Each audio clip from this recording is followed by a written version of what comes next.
오늘 하나님의 말씀은 신약 성경 요한복음 제3장입니다.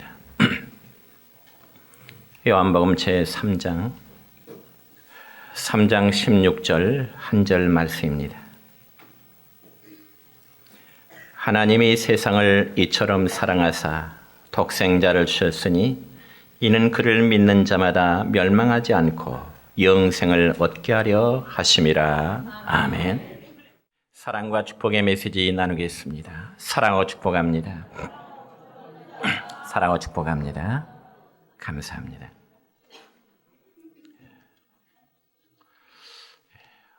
오늘은 신약성경 요한복음 3장 16절 한 절의 말씀을 중심해서 하나님의 선물이라는 제목으로 말씀을 선포하고자 합니다. 오늘은 제 2019년도 한 해의 마지막 달인 12월 둘째 주일을 맞이하게 되었습니다. 돌이켜보면 한 해 한 해의 시간들이 너무나 빠르게 지난 것 같습니다. 특별히 연세가 들어가실수록 세월의 흐름은 더 빠르게 느낀다고 하죠. 물론 저 역시도 스스로 생각할 때는 한참 젊음이었다고 생각이 되어지는데 주변의 사람들이 그렇게 인정해 줄는지는 모르겠습니다.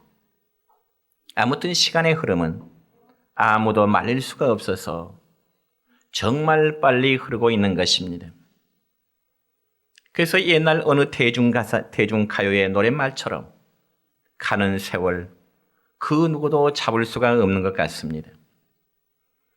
그리고 이제 12월이 되었는데 12월 하면 연말과 함께 가장 먼저 떠오르는 절기가 있습니다. 그것은 바로 성탄절이라는 절기입니다. 그래서 교회 절기상 성탄절 직전 4주간을 가리켜서 대강절 혹은 대림절이라 그렇게 불려지고 있습니다.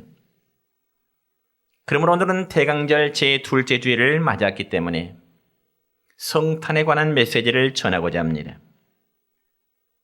여러분 성탄절 그러면 가장 먼저 무엇이 떠오르십니까?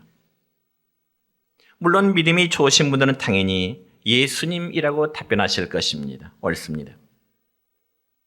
그럼에도 많은 사람들은 크리스마스 성탄절이다 하면 무슨 선물을 주고받거나 혹은 남녀간의 사랑 이벤트로 생각하는 경우들이 참 많습니다.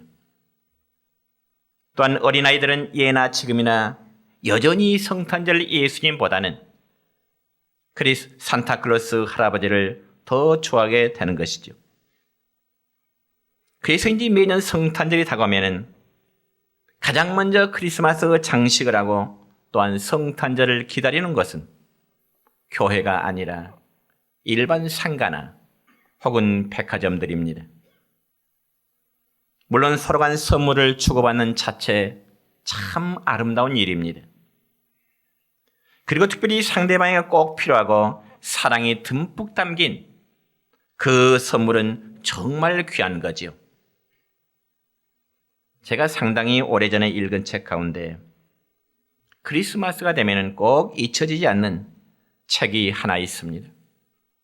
그 책의 제목은 크리스마스 선물이라는 책인데요. 그 책 내용을 자세히 설명하기는 좀 부족하지만은 대강의 줄거리는 이렇습니다. 어느 마을에 아주 가난한 부부가 있었습니다. 그런데 어느 날 아내는 성탄 전날 밤 자기의 사랑하는 남편에게 크리스마스 선물을 하나 해주고 싶어하는 그런 마음이 들었습니다. 그런데 그 선물은 바로 다름이 아니라 시계줄이었습니다. 왜냐하면 남편에게는 시계가 있었지만은 그 시계줄이 워낙 오래다 보니까 시계줄이 낡아 끊어지고 차고 다닐 수가 없었던 것입니다. 그러자 그런 모습을 본 아내는 남편을 볼 때마다 시계줄이 끊어져서 차고 다니지 못하는 그 남편의 모습이 안쓰럽게 보였던가 봅니다. 그렇지만 남편에게 시계줄을 선물하고 싶었지만은 돈이 없는 것입니다. 그래서 아내는 고민 끝에 결국 자기의 금발머리를 잘랐습니다. 그리고 남편에게 선물할 시계줄 하나를 산 거죠. 그러면서 자기의 짧은 머리를 남편이 이해해 주도록 바라면서 남편을 기다리고 있었습니다. 드디어 직장에 나갔던 남편이 퇴근하게 됩니다. 그런데 저녁 늦게 퇴근한 남편은 아내의 모습을 보는 순간에 힘이 쭉 빠지고야 말았습니다. 왜냐하면 남편도 이제까지 시계줄의 고장으로 인해서 차지 못하고 있던 그 시계를 팔아서 아내의 금발을 위한 예쁜 빗을 하나 사왔습니다. 그런데 아내의 금발머리가 보이지를 않는 것입니다. 그럼에도 남편의 사정을 모르는 아내는 자기의 머리를 잘라서 샀던 시계줄을 남편에게 내보였습니다. 그러니 한마디로 어처구니가 없는 상황이 된 것입니다. 아내의 선물을 상해서 시계를 팔아버렸으니 더 이상 시계줄은 필요 없게 된 것이고, 또한 아내 역시도 자신의 금발 머리카락을 잘라버렸으니 남편이 아내에게 선물하고자 사온 예쁜 빗도 역시 아무런 소용이 없게 된 것입니다. 그래서 두 사람의 선물은 모두 필요 없게 되었지만은 그날은 그 가난한 부부에게 가장 행복한 크리스마스 이브가 되었던 것입니다. 이처럼 선물을 주고받는 것은 물론 참 아름다운 일입니다. 그런데 간혹 어떤 경우에는 상대방이 준 선물을 뜯어보지도 않고 또 방치해두는 그러한 경우들이 종종 있을 것입니다. 그러나 그러한 행위는 선물을 준 사람의 성의를 무시하는 무리한 행동이고요. 받은 사람 자신에게도 역시 큰 손해가 될 수밖에 없는 것입니다. 여러분 그와 마찬가지로 어쩌면 많은 사람들에게 성탄절이란 그와 같이 생각하는지도 모릅니다. 여러분 하나님께서는 2000년 전에 예수님을 우리들에게 선물로 보내주셨습니다. 그럼에도 모든 사람들이 무관심하게 방치하는 사람들이 너무나도 많다는 사실입니다. 그래서 성탄절의 유흥은 누리면서도 진정한 성탄절의 기쁨을 놓치고 있는 경우들이 너무나 많다고 하는 것입니다. 그러나 저와 여러분은 오늘 말씀을 통하여 성탄하신 예수님이 뜯지 않은 선물이 아니라 뜯어보고 체험하는 선물이 되시기를 축원합니다. 첫째는 지상 최고의 선물이신 예수 그리스도이십니다. 사랑하는 성도 여러분이요, 선물 가운데 최고의 선물은 바로 예수 그리스도이십니다. 그래서 성탄절은 하나님이 우리들에게 예수님을 선물로 주시는 날입니다. 그러면 오늘 본문 말씀 가운데 오늘 본문 16절의 말씀을 보면 이렇게 기록되어 있습니다. 시작. 하나님이 세상을 이처럼 사랑하사 독생자를 주셨으니 이는 그를 믿는 자마다 멸망하지 않고 영생을 얻게 하려 하심이라. 아멘. 그러니까 이 말씀은 우리가 모두가 어린 시절부터 신앙생활을 했다면 아마 다 암송할 수 있는 성경 구절이고요. 또 모든 성도들이 너무나 잘 알고 있는 하나님의 말씀입니다. 왜냐하면 이 한 절의 말씀은 성경 전체에서 가장 핵심적인 내용이라고 할 수 있기 때문에 그렇습니다. 그래서 이 구절의 말씀을 작은 복음이라 그렇게 말하고요. 혹은 복음 중에 복음이라 가스펠, 윈스터 가스펠 그렇게 말합니다. 복음 중에 복음이라. 여러분 하나님이 세상을 이처럼 사랑하사라고 할 때 이 세상은 바로 전 인류, 더 나아가서는 모든 사람을 가리키는 것입니다. 그리고 독생자를 주셨으니 했으니 이 독생자는 곧 우리 주 예수님이십니다. 그러니까 여러분요, 하나님이 세상을 사랑하사 독생자를 주셨다는 이 말씀은 바로 하나님이 죄인된 인간을 사랑하신다고 하는 하나의 증표가 되는 것입니다. 그래서 독생자 예수 그리스도를 하나님은 이 세상의 모든 사람들에게 선물로 보내주신 것입니다. 사랑하는 성도 여러분이요, 사랑하는 자에게는 사랑의 증표가 있습니다. 그리고 그 사랑의 증표는 바로 선물로 나타나게 되는 것입니다. 여러분이요, 선물이라는 것은요, 일반적으로 상대방을 사랑한다든지 혹은 상대방을 존경할 때 선물을 전하게 되는 것입니다. 그렇기 때문에 선물이란 미워하는 사람에게 혹은 싫어하는 사람에게는 절대로 보내지 않는 것이 일반적인 경우입니다. 그런데 하나님은 죄인되고 하나님 앞에 원수되었던 우리들에게 선물을 보내주셨는데 그 선물이 바로 예수님이심을 믿기를 축원합니다. 그런데 문제는 이 귀한 선물을 하나님께서는 모든 인간들에게 주셨지만은 실제로 포장을 뜯어서 자기의 것으로 맞아 든다는 것은 심히 드물다는 현실입니다. 그러면 우리는 어떻게 하나님의 선물을 받을 수 있을까요? 이에 대한 대답은 오직 믿음으로만 가능합니다. 그래서 다시금 본문 16절의 말씀 중간부에 보면 이는 그를 믿는 자마다 그렇습니다. 이는 그를 믿는 자마다. 바로 그라고 하는 지시의 대명사는 예수님을 의미하는 것입니다. 그러니까 하나님의 선물이신 예수 그리스도는 우리 각자의 믿음으로만 받아들일 수 있다는 말씀입니다. 그분이 비록 미천한 마국간에서 탄생하셨을지라도 그리고 저 십자가에서 피 흘려 죽으셨을지라도 그 주님을 하나님이 보내신 선물로 받아들이는 것이 바로 믿음이라고 하는 것입니다.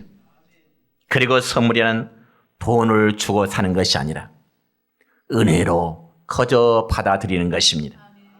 그렇지만 여러분이요, 받는 게 쉬운 것 같지만은 결코 쉽지만도 않습니다. 아무리 상대방이 나에게 선물을 준다 해도 만일 그 선물에 의심이 간다면 그 선물을 받아들이지는 않을 것입니다. 상대방이란 믿음이 없으면 절대로 선물을 받지 않는다는 거죠. 그와 마찬가지로 믿음이라는 것도 쉬운 것 같지만은 실제로는 쉽지가 않습니다. 여러분 성경에 나타난 예수님이라는 기록을 보세요. 복음서에 나타난 예수님의 행적을 보세요. 믿기 쉬울까요? 예를 들어서 예수님이 처녀의 몸을 통해서 이 세상에 탄생하시다든지 혹은 예수님의 공생의 기간 중간에 베푸셨던 여러 가지 기적들, 즉 병자를 고치고 죽은 자를 살리고 때로는 예수님이 물리를 걸으시고 십자가에 죽으셨다가 3일 만에 다시금 살아나셨다는 이 사실이 인간의 이성으로는 인간의 지식으로는 도무지 받아들일 수가 없는 것입니다. 그래서 많은 사람들이 믿으려고 하지를 않아요. 그렇지만 우리가 꼭 알아야 될 사상은 여러분 믿음은 반이성이 아니고 초이성이라는 사실입니다. 여러분 잘 생각해 보세요. 인간의 생각, 인간의 이성이라는 것이 얼마나 보잘것없는 것인지 하나의 비유를 들어볼까요? 어린아이가요, 바닷가에서 조개 껍질로 바닷물을 퍼낸다고 생각해 보세요. 그럴 경우 어린아이가 조개 껍질로 아무리 바닷물을 퍼낸다 할지라도 그 바닷물이 줄어들까요? 불가능한 일입니다. 그와 마찬가지로 인간이 생각하고 판단한 이성으로는 절대로 무한한 세계를 판단할 수가 없습니다. 그러므로 성경에 기록된 예수님의 다양한 기적들이 인간의 생각과 판단으로는 불가능하게 느껴질지라도 하나님의 능력을 믿음으로는 가능하게 여겨질 수 있는 것입니다.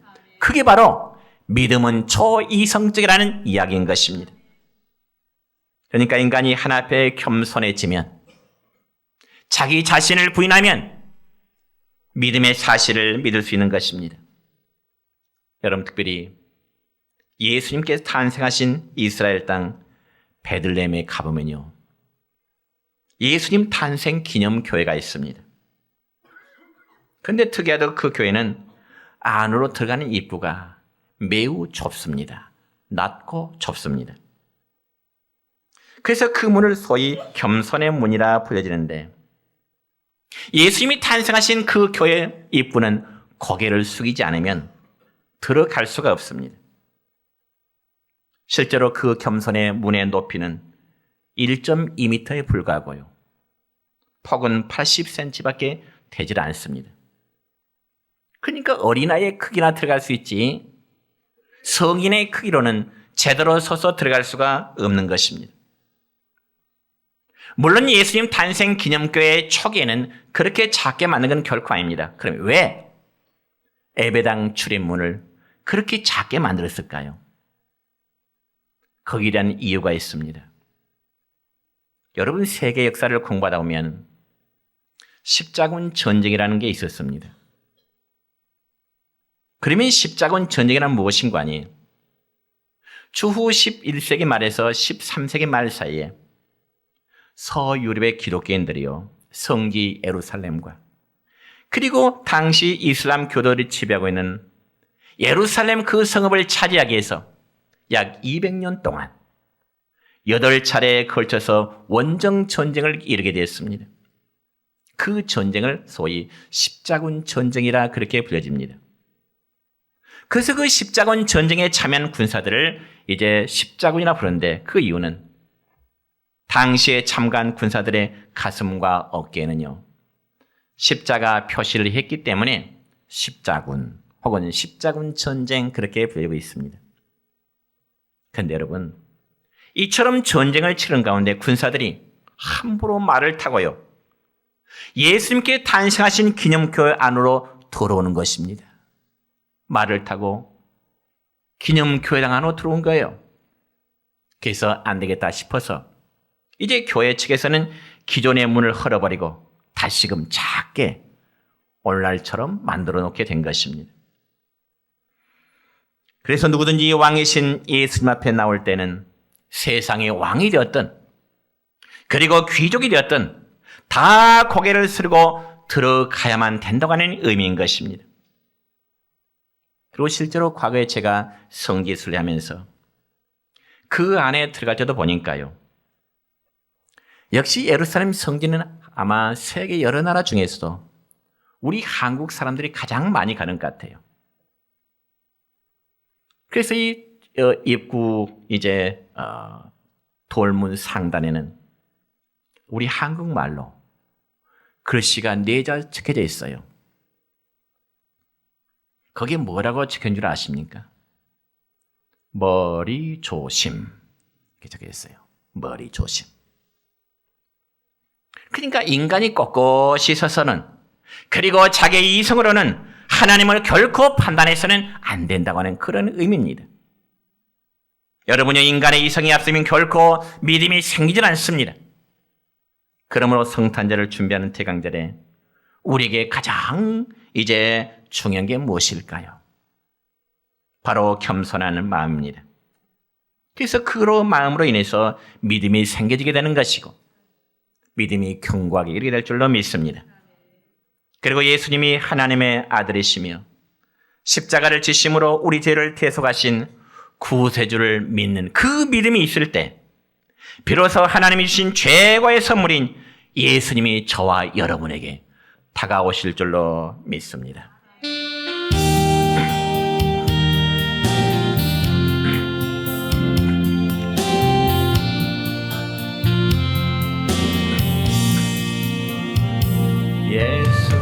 예수님을 외면하며 세상 따라 살던 주 교만 욕심 죄악으로 내 뜻대로 방황하다 넘어지고 쓰러져서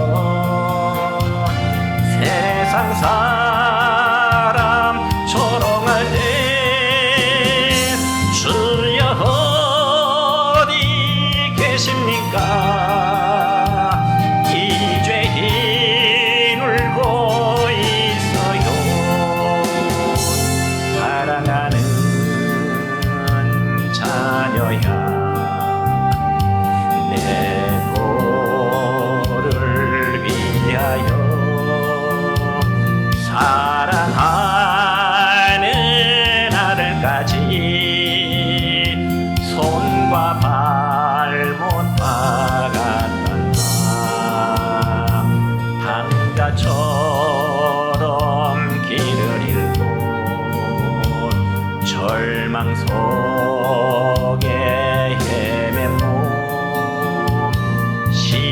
질투 죄악으로 내 뜻대로 살아가라. 찢어지고 병들어서 세상 사람 외면할 때 주여 어디 계십니까?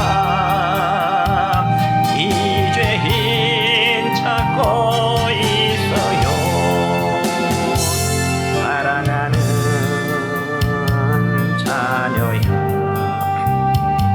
내 너를 위하여 사랑하는 아들까지 과시멸류관 썼단다.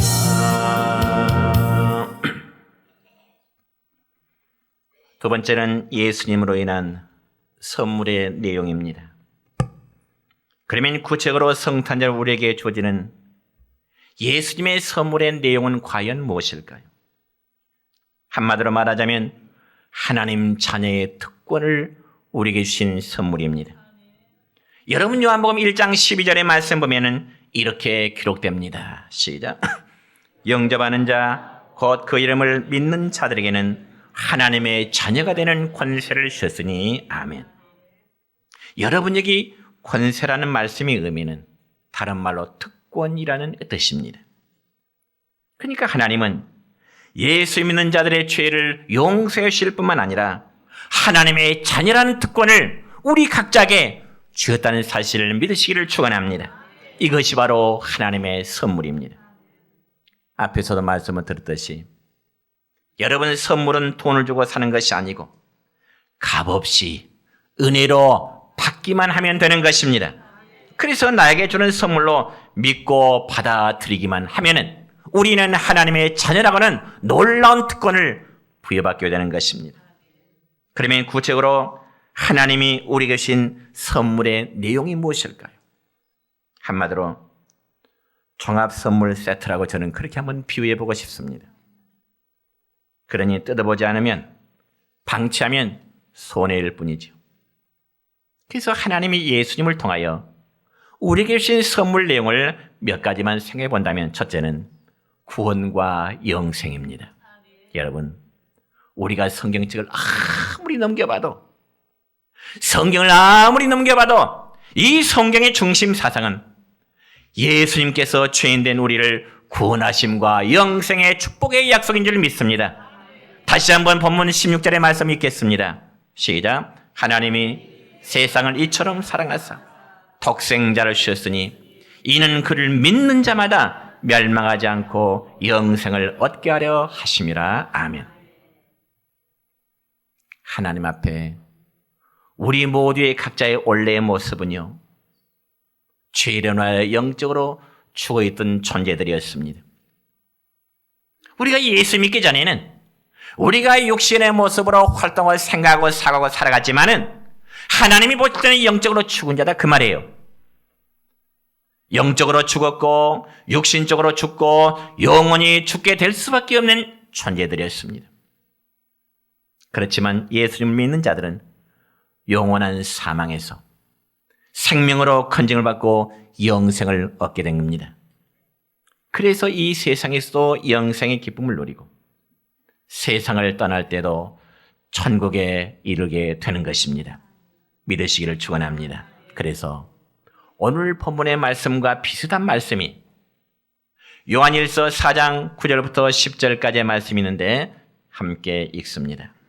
하나님의 사랑이 우리에게 이렇게 나타난 바 되었으니 하나님이 자기의 독생자를 세상에 보내심은 그로 말미암아 우리를 살리려 하심이라. 사랑은 여기 있으니 우리가 하나님을 사랑한 것이 아니요 하나님이 우리를 사랑하사 우리 죄를 속하기 위하여 화목 제물로 그 아들을 보내셨음이라. 아멘. 우리가 하나님을 사랑한 것이 아니라 하나님이 우리를 사랑하셔서 그의 아들이신 예수 그리스도를 우리를 대속한 화목 제물로 보내주신 것입니다. 그렇다면 예수님께서 화목 제물이 되셨다고 하는 그 의미가 무엇일까요? 이는 바로 십자가의 죽음으로 인간의 죄값을 대신하여 인간과 하나님의 관계를 화해시켰다는 의미인 것입니다. 하나님은 그 아들을 십자가에 내어주심으로 죄인된 인간과 하나님과의 관계를 다시금 화해 제물로, 화목 제물로 당신의 아들을 십자가에 달리게 하심으로 우리와 화목하기를 원하셨다는 말씀입니다. 그렇기 때문에 화목 제물 되신 예수님을 믿지 않는 행위야말로 죄 중에 가장 커다란 죄입니다. 왜 그런 줄 아십니까? 이런 예를 한번 들어볼까요? 어떤 사람이 물에 빠져서 허우적거리고 있었습니다.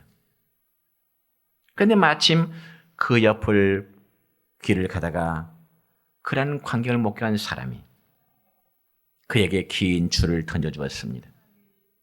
그럴 경우에 물에 빠진 사람은 어떻게 될까요? 던져준 줄을 붙잡기만 하면 됩니다. 그리고 그 다음은 줄을 던져준 사람의 밖에서 줄을 당겨주는 것입니다. 그러면 살 수 있는 거죠. 그럼에도 만약 물에 빠진 사람이 허우적거리면서 던져준 그 줄을 붙잡지 않는다면 어떨까요? 당연히 죽을 수밖에 없습니다.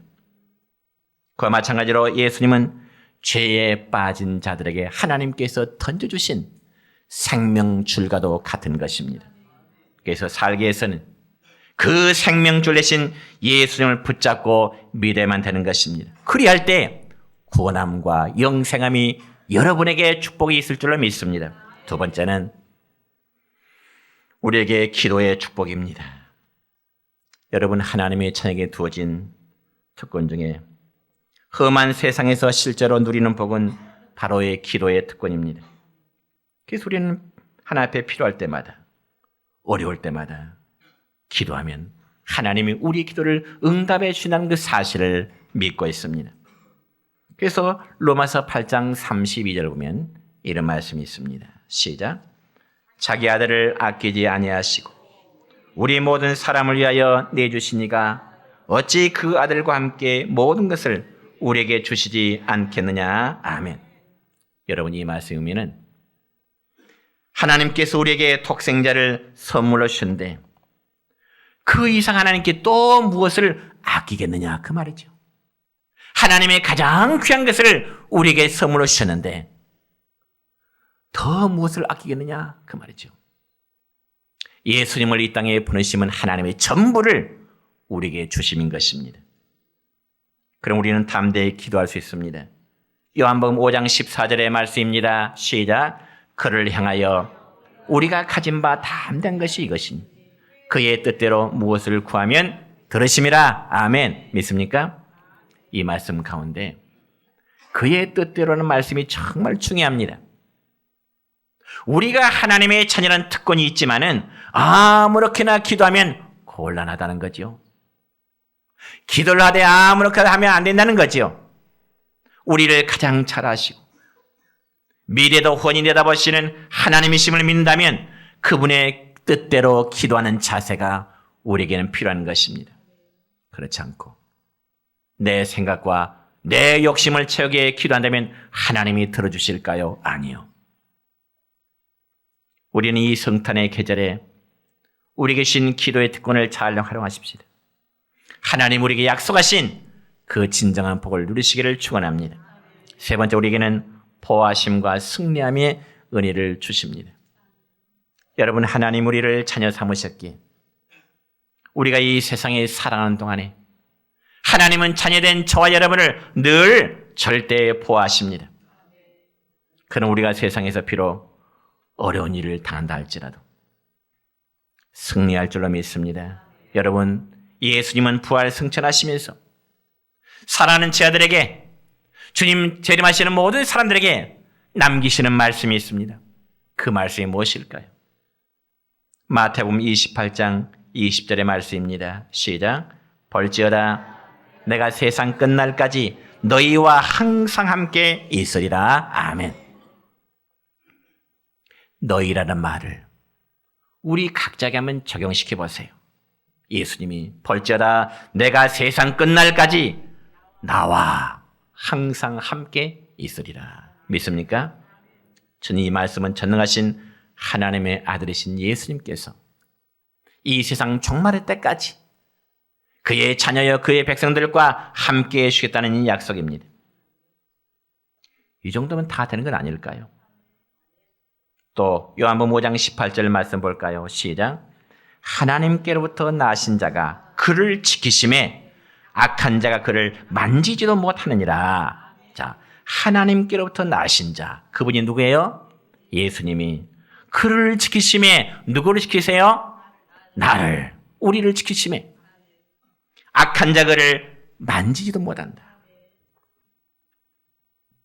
이 말씀은 하나님의 지키심 아래 있는 성도들은 악한 자들이 노터치한다는 말입니다. 노터치. 여러분 노다지라는 말씀 아시죠? 노다지. 우리가 어떤 경우에 예상 외에 어떤 것을 습도하게 될 때면 어때요? 아, 노다지겠다 그러잖아요. 그렇죠? 노다지겠다. 그렇지만 이 말에 실제 이 말에 유래가 있습니다.